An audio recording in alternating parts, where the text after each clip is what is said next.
अस्सलामुअलैकुम नाज़रीन, मिर्ज़ा रमज़ान बेग हाज़िर खिदमत है। आज हम फिर बात करेंगे साद रिजवी के हवाले से। 24 घंटे का टाइम गुजर गया है लेकिन अभी तक उनको रिहा नहीं किया गया।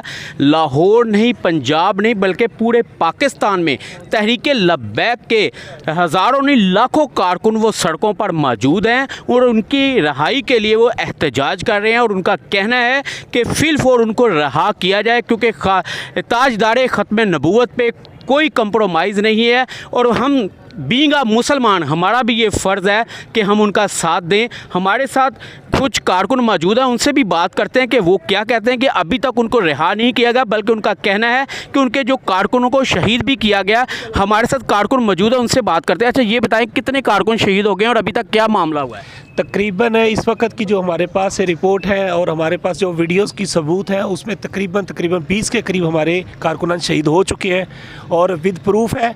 और जितने भी ये हुकूमती हथकंडे जो आजमा रही है, कर रही है, हम एक और चीज़ कर रहे हैं कि जितनी भी हमारी एम्बुलेंसेस आ रही हैं हमारे धरनों में, स्पेशली उनको हम जो है कोऑर्डिनेट करके उनको रास्ता देते हैं, एम्बुलेंसेस को हॉस्पिटल में लेके जाते हैं। लेकिन आगे से ये कर रहे हैं कि हॉस्पिटल में एम्बुलेंसेस भी तशद्दुद कर रहे हैं, एम्बुलेंस तोड़ रहे हैं। और उस पर बहुत ज़्यादा हमारा मुतालबा इस वक्त यही है कि सफ़ीर निकालो, फ्रांस का सफ़ीर निकालो, फ्रांस की प्रोडक्ट का जो है वो बाइकाट करो और सरकारी तौर पे करो। क्योंकि फ्रांस ने सरकारी तौर पे हमारे आका नामदार नबी पाक सल्लल्लाहु अलैहि वसल्लम की सरकारी तौर पे बेअदबी की थी और सरकारी तौर पे उसका मुंह तोड़ जवाब मिलना चाहिए उसको। अच्छा ये बता दें कि अभी कोई हुकूमत से मुज़ाकरात हुए हैं कि साद रिजवी को रिहा किया जाएगा? जी, हमारी इतलात के मुताबिक जो है ना वो कुछ वज़रा ने या शेख रशीद ने ये हमें कहा है कि साद साहब को रिहा कर दिया जाता है।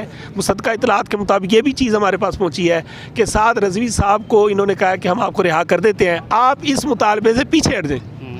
अब ये है कि साद रज़वी साहब ने आगे से ये फरमाया है कि मैं पीछे नहीं हट सकता, मुझे रिहाई पे लानत है ऐसी रिहाई पे, जब तक मैं फ्रांस की जो सफ़ीर नहीं निकलेगा फ्रांस से बाइकाट नहीं होगा।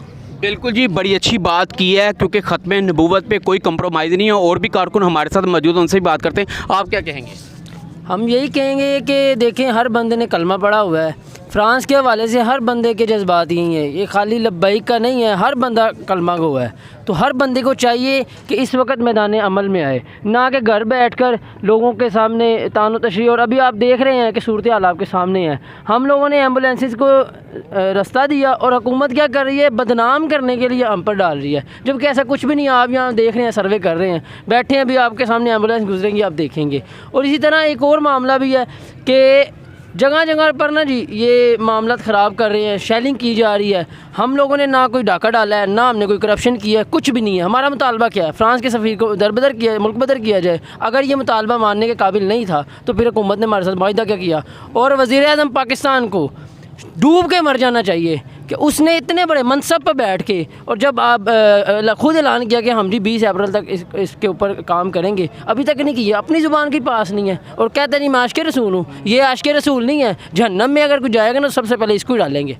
बहुत अच्छी बात की जी इन्होंने। ये अगर देखा जाए तो अगर ये देखा जाए 62-63 के आइन के मुताबिक तो ये वज़ीर आज़म रहता ही नहीं है, क्योंकि ये अमीन नहीं रहा, इसने अपने अमीन पासदारी जो है वफादारी नहीं की। जबकि मुआहदे की एक ये भी शर्त तय हुई थी कि इस मुआहदे पे जब अगर हुकूमत ने किसी भी कारकुन की या किसी क़यादत में से किसी की गिरफ्तारी की गई तो उसी वक्त ये मुआहदा मनसूख तस्वर किया जाएगा।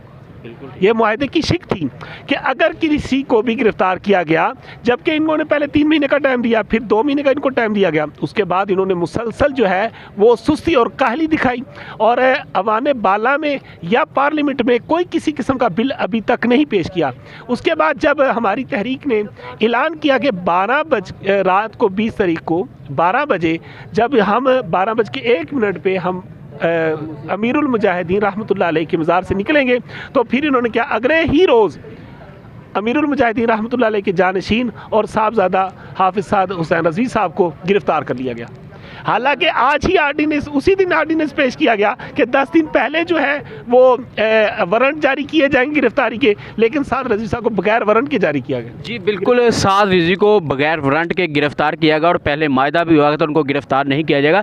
आप मेरे अक्म में देख सकते हैं कि तहरीक लब्बैक के हज़ारों नहीं लाखों कारकुन जो हैं वो पाकिस्तान भर में एहतजाज कर रहे हैं और उनका एक ही मुतालबा है कि जब तक साद रिजवी को रिहा नहीं किया जाएगा वो अपना एहतजाज इसी तरह जारी रखेंगे। आप मेरे अक्म में भी देख सकते हैं कि किस तरह ये एक बड़ा हजूम है जो यहाँ पर मुल्तान रोड में यहाँ पर बैठा हुआ है और साद रिजवी के लिए बाकायदा तहरीक लब्बैक के हक़ में नारे भी लगाए जा रहे हैं और काफ़ी ज़्यादा जो लब्बैक या रसूलुल्लाह के नारे भी लगाए जा रहे हैं। और ये आशिक़े रसूल हैं, ये सच्चे आशिक़े रसूल हैं और साद रिजवी भी आशिक़े रसूल है और सच्ची आशिक़े रसूल है और आज अपने कायद के हक़ में ये कड़ी धूप में गर्मी में सख्त खड़े हैं और यहाँ पर इनका कहना है कि मरना जीना उनके लिए है और जब तक उनको रिहा नहीं किया जाएगा वो यहाँ पर चैन से नहीं बैठेंगे। दूसरी तरफ हुकूमत को भी होश के नाखून लेने चाहिए कि अगर कोई कंप्रोमाइज़ होता है तो बैठ के उनसे बात करें, इस मसले को हल किया जाए,